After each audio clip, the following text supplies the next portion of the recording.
Selamat pagi Indonesia. Anda menyaksikan seputar Bali terkini pukul 9 WITA bersama saya Yuma Sukmatika. Seluruh rakyat Indonesia memiliki hak yang sama dalam politik. Pemerintah pun telah memberikan peluang keterwakilan perempuan sebesar 30% dalam perpolitikan. Sayangnya, peluang itu belum mampu dimanfaatkan secara maksimal oleh perempuan, khususnya perempuan Bali.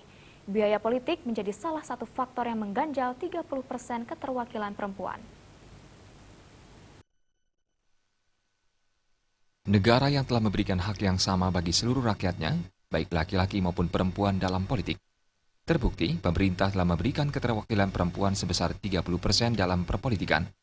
Sayangnya, kesempatan emas itu pun belum dimanfaatkan secara maksimal. Menurut pemerhati perempuan Sri Mulyani Manik, keterwakilan perempuan sebesar 30% ini merupakan peluang yang harus diambil. Jika dilihat dari segi kualitas, integritas, dan loyalitas, perempuan Bali sudah hampir sejajar dengan kaum pria. Namun perempuan Bali tampaknya masih perlu dorongan untuk memanfaatkan peluang ini.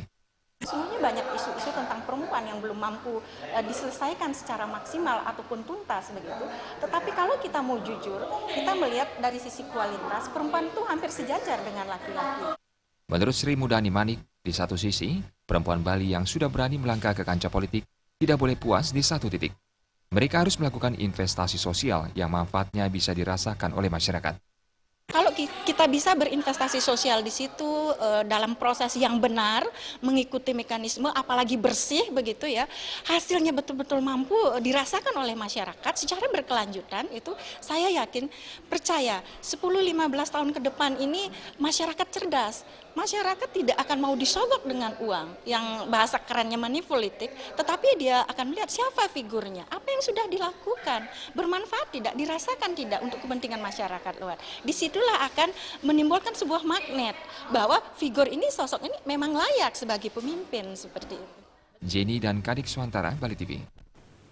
Pemirsa, demikian seputar Bali terkini kali ini. Nantikan informasi menarik kami dalam seputar Bali terkini 1 jam mendatang. Salam Indonesia.